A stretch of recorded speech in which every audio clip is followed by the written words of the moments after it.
Today's episode is sponsored by Sandra A. Sigfusson, the author of The Irishman's Promise, out now in ebook and coming soon to audio.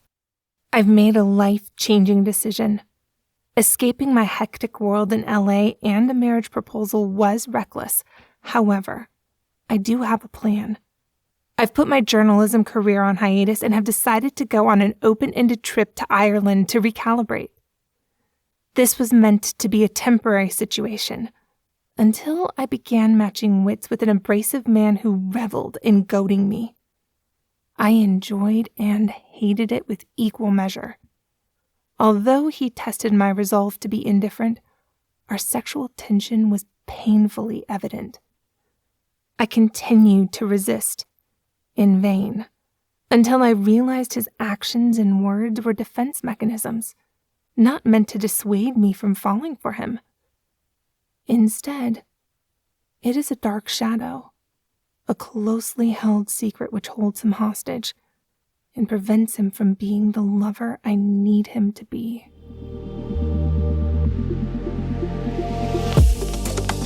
June is Audiobook Month. Join Viviana, the Enchantress of Books, and the Audiobook Lovin Series as she celebrates the authors and narrators who bring your favorite stories to life.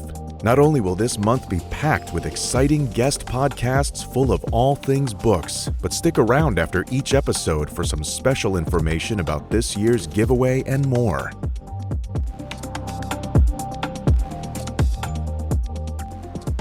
Hi, everyone, and welcome to Season 9, Episode 23 of this year's Audiobook Lovin Series. Today, I have the pleasure of chatting with narrator Troy Duran. Thank you, Troy, for coming back to the podcast and chatting with me.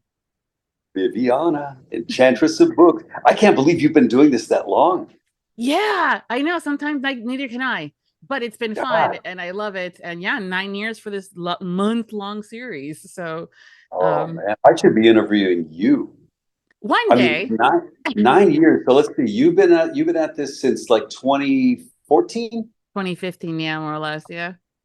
Holy cow. The thing is, like, audiobooks have changed so much in these last 9 years. It's crazy. And you've been here for all of it. You've seen it all go down. Yeah. Like it was a small thing when you started, and now it's just exploding. Everybody's listening to audiobooks now. Yeah, no, it was funny. We kind of look at it as it being a small thing, but it really wasn't. It was more or less very quiet, right? We didn't have these shows like podcasts or social medias. You guys were always, as narrators, behind the curtain, never coming out of the woodworks of sorts. And slowly and surely that happened, Yeah, I noticed that, when you, like, now, you see so many narrators online sharing their process. One of my, I'm a huge fan of Angelina Rocca. Yes. Because she's she's beautiful and she's got this amazing voice. But and I don't know how she does it, because I can't get through like 3 sentences of my audiobook before screaming out the F word because I screwed up again. But she's so good at reading her book, and then when she gets to a part where she's like, oh, okay, I didn't like that line, or I messed it up, she'll stop down, and then she'll look down at her phone and she'll go, oh, hey Denise, how's your daughter? She feeling better now? Yeah, okay, yeah, no. And then she has these conversations with all these people, and then she'll pick it up again, and then she'll go through her book. And that's what today's narrator is all about. We have to be out there with our fans to share our experience. And the days of, and I've never met Sebastian York, but I mean, he's kind of like the example of what the narrator was like back then. It's like you had no idea what he looked like. You never saw him on social media or anything. You just heard him, and people were like, oh my God, I love this. I love this narrator. I don't know what he looks like. I'm imagining him in my head. But it's evolved from the Sebastian Yorks of the world to the Angelina Roccas Yeah. And now, like, narrators, I think, in my opinion, like, really good narrators are accessible to their fans. Yeah, I think that there's like an old guard, which would be Sebastian York, for an example, and a handful of other ones, and then the new guard, which are, the Angelina kind of things. And it's really interesting how social media has kind of fit into all this. I think that there's so much going on, and there's so many narrators. If every single one of the narrators was online doing things like how you do it, or she does it, or some of the others do it, we would never listen to the audiobooks that you guys were recording, because if all of you guys were on social, I think having the ones that are doing it and have the capacity and the ability to do it is great. There's so many awesome narrators that are not on social for a variety of different reasons, including anxiety. Because it's a lot of work.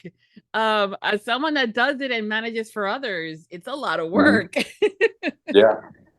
Yeah, it is. I mean, and that's pretty much why, like, I wish I would do more like Angelina does, because I think it's really cool. Like, when I'm scrolling through TikTok and I find her, I'll stop in and just watch her because she's so cool.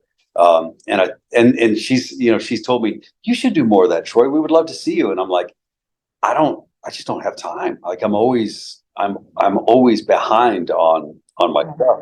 And then, of course, you have to ask permission of your authors. Hey, can I live stream, reading this? And I forget. Like, I'll be reading something. I'm thinking to myself, oh, it'd be really cool if I could do this online. And then I realize, shit, I need to ask permission. Am I allowed to say shit on? Yes, it is an 18 plus fucking podcast, so you can do it all. Okay, good. So I say to myself, darn, I wish I would have asked permission to read this, because this would be a fun thing to do right now. Yeah. But well, I feel like solve for that would be potentially adding it to a part of your contract for the ones that you work with, at least independently with, because I know contracts varies depending on the production company or publishers. You're pretty smart about that stuff. You should maybe think about doing this kind of thing, Viviana. I do work with authors and now narrators as well, as far as their marketing and business strategies and stuff like that. I know. I was just being dumb. That's kind of where I was going with that. It's like you do a lot of stuff, and a lot of stuff that people might not recognize. You're not just a pretty face on podcast. You do a lot of, like, business stuff, and make a lot of business things happen behind the scenes that I don't think a lot of your podcast listeners recognize. No, I like to stay behind the curtains in a lot of cases, because for me it's all about you guys shiny. So it's almost like a kind of equated to like a Broadway show of sorts, or a talent show. I'm going to help you get dressed. I'm going to make sure your makeup's on point. I help you rehearse your lines. I do all that fun stuff, and I stay behind the curtain and make sure that you shine, and redo the lines with you afterwards if you think, or we thought that maybe we could do a little bit better on this for the next show. And I stay behind the curtain. I'm not about the in public accolades. I know, unfortunately, there are some that are like, I helped make that happen. I'm like, fantastic, great, good for you. But I'm more like, I much rather have the love and adoration and appreciation from those individuals. And if they want to do it publicly afterwards, great, that's on them. But I don't need it that way. From a business perspective, I do need to get better at marketing myself. I'm great at marketing you all, but I need to get better at marketing myself and my services, which I'm working on. It's like the mechanic's car is the one that's always broken down. Yeah. Well, because we spend so much time focused on everybody else's cars, and that's okay, and that's fine. I just think that I need to get an updated model so it doesn't break up so much. Yeah. But it's great to have you back. Last year you did, and you shared your top 5 reasons why you love being an audiobook narrator, and so I wanted to make sure that I got a chance to talk to you one-on-one on the show, to kind of have everybody else fall in love with you the way that the rest of us have, and as well as your work. Yeah, because you've been crazy busy. So I like tried having you on the regular podcast, but schedules don't align. Then you're traveling to all these awesome places, and it's almost like you're trying to hint at me wanting to be with you on the travels, because you will book us every single day. I know. I know. And you know what? And that was like a total accident. No. This trip here, I think you and I had scheduled this, and it was before I realized that we were taking this trip. And Uh-huh. this one came up a little bit last minute that we had to do. Yeah. But Which is so hilarious. As I'm seeing you post on social media, I'm like, yep, traveling, yeah, which is fantastic. yeah, It's great. we're doing big things. So I think, well, by the time this airs, I Yeah. will have hit 500 audiobooks. So I Yes. would have made it over 500 audiobooks. And you know that we do, like, so last year we did the month of 400, and the year before we did the month of 300. Hmm. Um, and so that's what we're here for right now, is we're gearing up to plan out the month of 500, which is going to be, I mean, so June being audiobook month, I don't want to, like, piggyback on June. I don't want to take any of the attention away from audiobook month. So we figured that July would be a great time to do the month of 500. It's a great extension too, though. Like, keep the party going. Also, honestly, what a way to celebrate. So for those that may not know about this, we'll get to know more with Troy in a little bit, but he does these huge, awesome virtual parties of sorts with celebrations every time that he's hit a milestone. And as he shared, he's done, the 400 and stuff like that. And while Audible, and it's thanks to the pre-orders, says that you have the 500, I know it's coming out soon. So congratulations on 500 titles. That's a huge milestone. It is. I don't even know. It's like, we're talking about doing this for such a long time. I think my first audiobook came out in 2012, and it seems like last week, and all of a sudden it's just like, I blinked and here we are at 500 audiobooks. I remember I went to APAC back when I think I had like 15 or 16 audiobooks done. And I remember meeting a guy on the train it was in New York. And I met this guy on the train on the way to our hotel. And he strikes up a conversation. He says, what are you here for? And I said, oh, I'm here for a conference. And he said, oh, is it APAC? And I said, yeah, it is. And he goes, so you're an audiobook narrator? I said, yeah. And he said, I am too. He said, how many titles do you have? And I said, I think I have like, 15, maybe 20 by the time the month is over. And he goes, oh, that's really awesome. Congratulations. I said, so how many do you have? And he said, 300. And like, when he said that, I was like, oh my God, how could you read 300 audiobooks? And so, I mean, it just seemed like such an unattainable goal to do 300 audiobooks. So it's a little surreal to think that I've got 500 titles done. And like, I don't see myself slowing down much. No, on the contrary, you ramped up because Yeah. as readers, especially eyeball readers, we're used to authors either publishing a book once a year, maybe 2 books a year, so on and so forth. There's some that do it once a month, and we're like going, what are you on? Where are you getting your collective energy and ideas from? But that volume kind of ebbs and flows depending on the author. From a narrator's perspective, because it takes average 2 hours of your time to record that 1 hour that we get as a final product. And books are now 8-9 hours on the short end in some cases. Yeah. That's a lot of hours that you're in that booth. Yeah, we just did Caroline Peckham and Suzanne Valenti. Yep. So the last book in their Zodiac Academy, Ruthless Boys of the Zodiac, is 29 hours. That's a long book. Yeah. And we were talking about Angelina. She just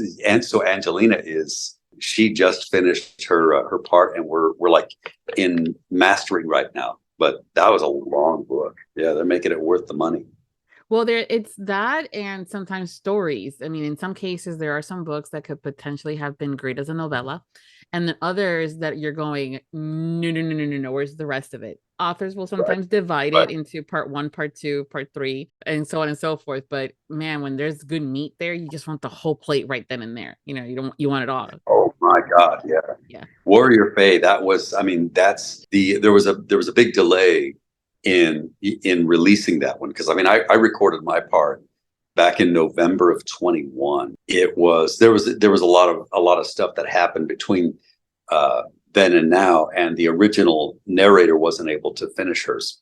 Finally, Caroline and Suzanne said, "Hey, we need to cast somebody for this book." And so obviously Angelina was the best of all the candidates that we auditioned. So yeah, you were talking about how you're like, itching to get the whole story. You wouldn't believe how many people came to me saying, "Troy, when is Warrior Fae coming out?" And I'm like, "I don't know. I just did the reading somewhere out there, but I'm not sure." And so finally, when I was finally able to say, "Yes, we're finishing Warrior Fae, and it's going to be, by this date," it actually might be out and on sale by the time this airs. You wouldn't believe, like, so many people have been just starving for this book. Well, we love a series, we love the characters, we love the author, and then we fall in love with the narrators, and it's like we just want them more.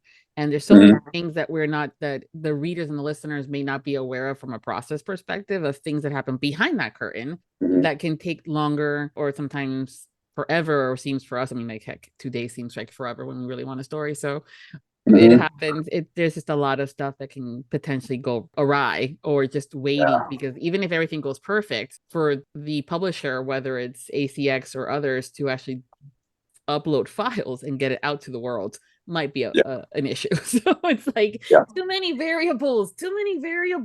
Yeah, there's a lot that goes into it. Yeah, I know the conversation keeps coming up a bit about like why some of them are so expensive, and why an author will try to do the first book in a series in audio, but trying to figure out if it's the return on investment is there and the listeners want it, but then they're like, "Oh, I'll wait until book 2 comes out." And I'm like, listen, buy book 1 now, please, so she can then afford to do book 2.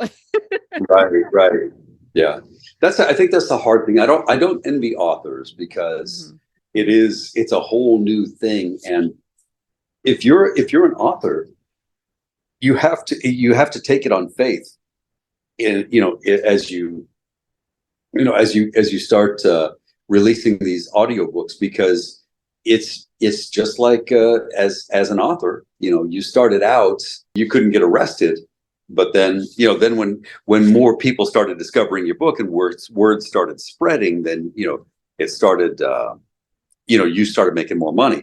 Well, the same thing goes for audiobooks. It takes forever. You can't get arrested with your first audiobook, but then like one person discovers it, and then another one discovers it, and then if you come out with the next audiobook, then it just starts to gain momentum. But it takes a while before you start seeing that return.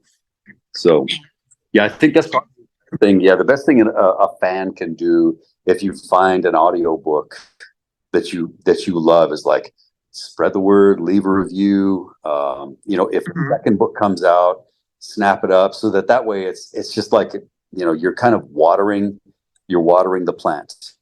Yes, and you're making everything move forward too. Yep. Yeah, and authors, they just want to know, do you like my stuff? And so when they get that, when you leave a good review, or you share that that you found a book that you love, and then when you buy their second book, I mean, these authors are they're over the moon, and it makes them giddy, just because they just want to make you smile. Yeah. Or cry. Or masturbate. Yes, and yes. I think they want it all. or all three at the same time. Well, yeah. Hey, sometimes if you're doing it right, you never know. If you're doing it right, you're smiling, crying, and masturbating. Yeah. In the car, on the way to work, maybe on the bus. I don't know. Oh, yeah. See, that's also where the arresting part happens, not in the good way, not in the good kind. But it's almost like they should be a warning on top of the whole, trigger warnings. Like, please be aware of where you're listening to this book, please. Like, publicly, maybe not such a great idea. There are some authors. There are some authors who are so good that you're not going to apologize to anybody. You don't give a shit. You're gonna smile. You're gonna laugh, cry, and masturbate on at your desk. I'm talking about you, JT Geisinger. JT Geisinger can like make us do anything she wants. She's our puppet master, queen elf. Well, when the authors can provide and allow us to feel those emotions via the words, and then the narrator is added to it, and now we're listening to those emotions in our earbuds. It's a lot. I think it's a lot. Authors thrive on bringing some of that emotion to us via their stories. And there are some authors out there that love to make us cry, and they do it on purpose. They're like, and they revel in it. In fact, some of them have mugs with that, make tears of my readers. They kill your favorite characters and they put them through hell. And yeah. From a PNR perspective, as someone that loves PNR, you can kill the main character off, and I'm going, okay, so how are you bringing them back? Oh yeah, that's extra cruel because they may or may not. Yes, you're sitting there in limbo. Yes, that's where hopefully I can send them a DM saying, so about this character situation. That's why you became an influencer, isn't it? So you could you could make them write for me, author, dance. Well, funny enough, I am not one of those fans. I don't go goo gaga over authors, and I don't fangirl as traditional fangirls do. I've never been that girl that cries at concerts either. So hitting me emotionally is a feat in itself. I think the first time I ever cried while reading a book was Sasha Summers' one of her books, and she and I were friends, and I'm going, bitch. She's like, what happened? I'm like, oh my God. I mean, it went through a whole spiel. And she's like, Viviana, what is going on? I'm like, bitch, you made me cry. And she's like, yes, she reveled in it. She did the heavy dance and everything. So, but I think it's just one of those that as authors, that's kind of like what they want to do, is provide us with that emotional moment, whether good or bad, and with the hope. And some of them are diabolical about it and have that wicked, evil laugh as they're doing it. Others are just hoping that it hits the right mark. And when it does, it's a sweet spot. And even when they're being diabolical, it's still a sweet spot. I love, honestly, authors, they're magical creatures. Yeah. They really are. Yeah. And the narrators too, you guys doing the work to bring this into our earbuds. And I always kind of say that you guys bring the stories to life in your performance. You've been doing this, as you said before, and I think your first published book was in 2013. How'd you get started in audiobooks? Because that's not one of those like, hey, I want to grow up, I want to be an audiobook narrator. That's not part of the conversation. So as I was growing up, I knew I wanted to be a radio star. Like I wanted to be on the radio, and then I got into radio, and it doesn't pay very well, and I did like everything I could do in radio, and cocaine and groupies and traveling and all that stuff. And it's like, it just, I realized it's not that I want to be a star. It's that I want to express myself. And I always loved to read. And so I thought, oh, this would be the best job in the world, is to read and get paid for it. So I had searched around for a good bit of time trying to figure it out, like how to read audiobooks. But, back when I was first started trying, back in the mid to late 90s, if you didn't live in Los Angeles or San Francisco or Chicago or New York or LA, you weren't going to be an audiobook narrator, because they all were, they were in the major studios. So when ACX first came out, that would kind of like put audiobook narrators and authors together. That was it. Yeah, that's, I found my happy spot. And I mean, I would have, I'll say this now because I don't have to, but like back then, I would have just read audiobooks for free, just because it was so much fun for me. And it still is, but I'm not going to tell anybody that I'll do it for free. There's bills to pay. I love whiskey, and apparently whiskey costs money. So the good kind does. So I have to charge. Yeah, exactly. But yeah, I mean, that's, it really is. It's the dream job for me. I love it. I mean, I've been making funny voices ever since I was a little kid. I mean, all of my pets always had their own voices, and all of my teachers had their own voices, and all the kids that I went to school with, I did voices for them as well. So it really was kind of a natural progression. Yeah, they don't do that when it comes down to jobs and careers. Those conversations doesn't happen in high school about all these potential stuff out there, including especially in the creative arts side of things. It's always doctors, lawyers, teachers, which are great careers, and we need them and we have them. But man, if they could have, if I was in high school and they would have told me I could have gotten paid to do book covers, or heck, be the photographer for the cover, for the covers of these books, or editing books, and anything to do with this side of the world, I probably would have, I would have jumped into it and gotten started a lot sooner than what I did.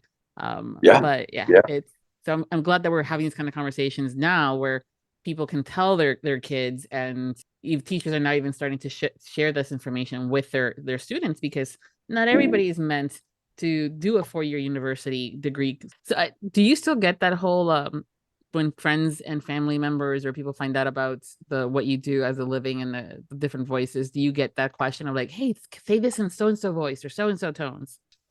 Sometimes, but my family knows not to ask me to say anything like what I would say in an audiobook, because Aunt Gladys doesn't want to hear me say, hey baby, take this. Yeah. I didn't want to say it to you. Gladys, and we're like, nope. Yeah. It's just kind of like everybody knows that I do something, but it's we don't talk about what Dad does. Yeah. See, well, the funniest thing though is I would have not ever even thought to go into that type of conversation as far as what can you read for me of sorts. It's just that whole like doing things with an accent, or always like we're always dying for those things and loving on that. Yeah, sometimes you do. Yeah, sometimes you do. And I'm like, you wouldn't ask that of a proctologist or a gynecologist. Hey, show me what you do. Come here, honey. Come here. Dr. Plaster's gonna show you some of his work. No, you don't do that. So. Correct. You're right. You're absolutely right. There's always that one friend that tries to be funny though, and I'm like, nope, let's not. Yeah. Exactly. Yeah. So or I'll ask for a 20. I'll say, all right, give me some money, and I'll say whatever you want. But that's not an open invitation, listeners. Oh, that would be a great idea, wouldn't it? Like maybe I should like hang out my shingle and say, I'll say whatever you want for $20. Well, hold on. Business aspect of things here. You can sell audio clips and do personalized messages and have along with your merch, with your t-shirts, which are fantastic, and the other merch that you have and stickers. But have that be more than $20 though. Okay. Know your worth. Okay. Okay. You can be my agent. What I need to get you a shirt, don't I? I need to buy. Yeah, it's one of those things where I saw this shirt and I'm like, now that's how you do energy. Yeah, you need a good girl shirt. All right. I'm sorry, a what one shirt? A good girl shirt. Yeah, people are gonna grab that clip right there. Minus the shirt part. Yeah. What is it about that line that gets listeners and readers all like, oh my God? And mind you, that's inclusive of myself, so shut. I can't tell you how many times, like, at a signing or something, somebody would say, hey, say good girl in my phone. And so I do. You're a good girl. Yeah. But now we're going to be able to buy those little sound clips here and there. Yeah. Soon, I hope, right? Those are always a good thing. We love it when we can kind of get those little more personalized messages, or those moments where we need a little bit of a hype, or if we're having a shitty night and then we're starting the day off shitty, having that little message all right, time to get up, girl, let's go move it, get out of bed, time to conquer the world. Yeah, that would be a great idea to it would be neat to and it would feel nice to know, like, if I could do like motivational things. Yeah. Absolutely. Like you said, like when you need a little hype. Yeah. That you're having a shitty day, you can say, this will get better. Mm-hmm. We'll do it. Yeah, totally. With all that free time I've got on my hands. No, I'm sure Denise, your assistant, is looking at you going, stop. And and also adding it to her list to figure out how that schedule looks like to get this stuff done for you. Yeah. I love your assistant, Denise. Yeah. She's great. Everybody does. I mean, Denise is just like she's got her own fan base of people who are just like, and that includes my wife. I think like they've got a what's the female version of the bromance? Oh, I think just girlfriend. I think that's really what it is when you're friends, and it's not really that whole like BFF moment, but still like everything jives together. Like, yeah, it's my girlfriend. Yeah, that's good though. And I think it's an excellent example of what an assistant should be, as well as someone to help not only do the job as far as making sure that you work, but she's been not behind the curtain, but in front of the curtain, but still representing you and your brand. And it's been fantastic. Yeah. I couldn't ask for a better representative of me to the world than Denise. She's as friendly, like, as friendly as you've seen her. That really is the way. I mean, she's just a genuinely nice, good person. So yeah, no, she's fantastic. I was lucky enough to meet her finally in person in one of these book signings that you've been going to more and more frequently. And so it was great to get my hug from her. It was nice to see you too, Troy. It's all about her. Don't worry about it. I'm just kidding. I appreciate that. And that's usually the way it works out. Yes. And also your wife was there. So I was like Denise was just the most amazing, and she's so cool, and oh my God, she's so pretty. And it's nice to meet you too, Troy. But Denise, oh my God. I was going back over your wife as well. So it was great to finally meet her. And because I met her at Allure and we got to hang out a little bit when we were there, but Allure was so short and a lot quicker. It was like a quickie of sorts. Yeah. And didn't get a whole chance to sit down and chat. But when we went to this other convention, Reader State Denver, we got to actually sit down and talk, and just it's a longer event. So it was fun to just go, I adore you. Troy's okay, but I adore you. I get that a lot too, and I think that may be the secret of my success. It's just like surrounding yourself with, with amazing people.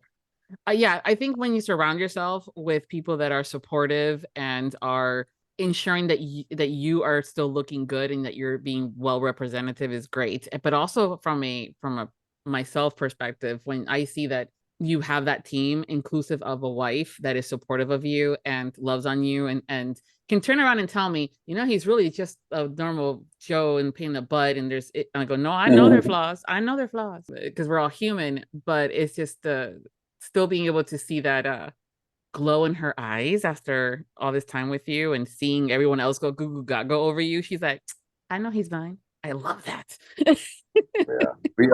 We really are one of those couples that are like, oh my God, get a room, you two. Yes, they are, but in a loving and adorable way. Yeah, we do. I mean, everything is better when we're together. Yeah. And I think that's pretty much the best way I can sum it up. Is like, we love hanging out. She works half the time from home, and we never get tired of each other. Like we love to eat breakfast together. We love to eat lunch together. We love to eat dinner together. We go, when I go to Home Depot, half the time she'll say, can I come along? And I say, yeah, absolutely. Let's go. And we do. We'll go do really boring stuff together, but it's a blast. But that's when it's not boring anymore. That's, I think I've learned with relationships, when you get to go with others that you love and a significant other that will help you figure out one or two things, or just help you decide between the green one or the white gutter extension as to which one would be better. Because my brain is fried and I don't want to think about it. What did I say? You said that like the last time we did something together, like my 3 favorite things about being an audiobook narrator. I don't remember what I said. Oh yeah, you did 5. I think one of them was being able to work from home and not really have pants on, and I think that's a common one for narrators. Yeah. I'm not, and I've kind of gotten used to that. So like, oftentimes I'll just not wear pants. Denise is very, she doesn't approve of that at all. No. There I am, no pants. Yeah, one of the other ones I think is just that you did share about telling the stories and being able to be part of that. So, yep. I will definitely include that in our show notes for those that may not have had a chance to listen to that yet, to people to listen to it, because it was a fun little I'd be 5 minutes kind of interested thing. to know if those are still my favorite things. Yeah, well, that's the other. It's interesting. When I've had you guys on the show before, whether it's part of the series or the actual podcast, and you've done one of those before, I'll wait a year or two, and then I'll have you back on and say, so hey, you know, what are now your top 5? And most of the time I want to say they're still the exact same, maybe in a different capacity, because you know, times have changed, there's been more books, things like that, but there's always one or two that change. But the one that kind of recently has come up a lot is meeting the fans, being able to connect with the fans and the listeners, and that's always one that's always fun. That is one of the things that I love so much. The first thing I thought about was I had not been to either many or any conferences. Since then, that has become a favorite of mine. Meeting people at these book conferences is the best, and I want to do more of that. Yeah, I think that it's when and the events have gotten smarter, I think, in starting to include you guys as narrators as part of the events. I know that they're still trying to figure out how to go about working everything to be seamless, where it's, because all this time, all these years since book conventions have started, it's always been about the author. I wish there was an event that would be specific to audiobooks, like an audiobook conference would be the best. Yes, it would. And I think listeners are starting to want that. Yeah, I think that not just where the narrator is a second iteration, but where authors and narrators are together with the fans. You know, I think that would be the coolest conference. I wish there was one out there like that. I know we did a lore, which is very similar to that, but there's no more lores happening as far as that organization and that team working on it. And so right now there's this gap, and you're right. Everything as of right now has been the authors have this space and the narrators have this space. And I'm like, it'd be great to have you all together.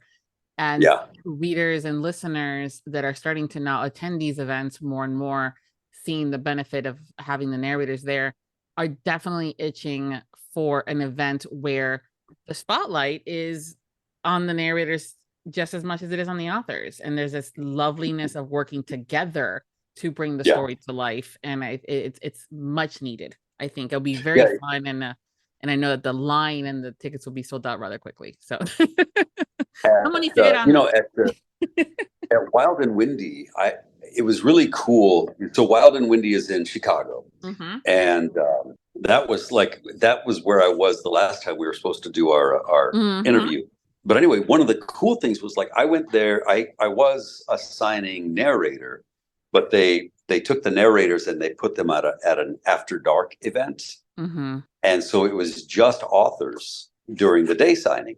So I was just kind of wandering around the day signing and looking for authors that I had worked with. And I met Cassandra Robbins, and it was so cool. I mean, if you know Cassandra Robbins, she's like a supermodel, gorgeous person. And she, so I saw her, I went, Cassandra, and she hops up and she gave me a big hug, and she goes, hey, would you sign this book for me? And I said, yeah, sure. And so I sat down and I signed a book, and then started coming, asking for us both to sign the books.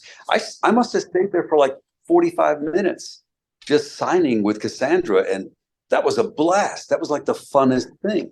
I think it'd be really neat to have like a signing event where you get to hang out with the author and their narrator at the time. That would be fantastic. And that's also a conversation that was happening when I was working with Readers Take Denver about how to ensuring that you guys were part of the entire event versus almost like a spotlight feature of sorts that you would in a magazine. It's still being worked on, these conventions that are currently happening, and how to navigate those waters and have everybody happy, from the attending authors to the attending readers and listeners and things like that. It would be fantastic to have an event where, again, the focus is on the audiobook and the audiobook listeners. I think sometimes we get, I don't want to say the word shafted, but as listeners, we sometimes have to wait for the audiobook to come out at all. Eyeball readers get it first usually. Same thing with like the ARCs, the ARCs, for if you're on a book review team.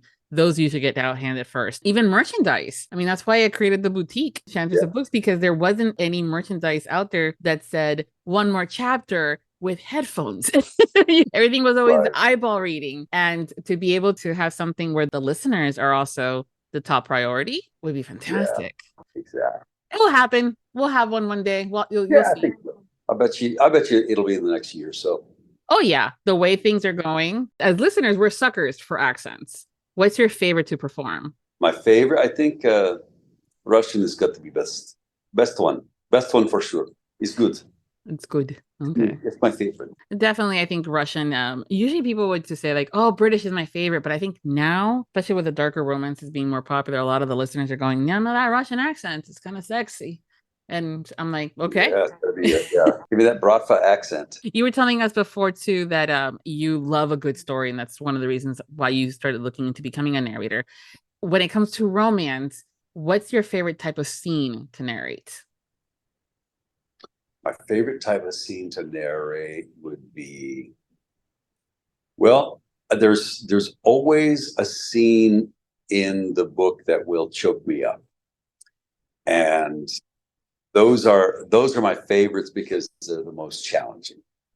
Because like if they make you cry, it's you know how you like ugly crying is the thing. Like when you see people cry in the movies, you don't see them ugly cry.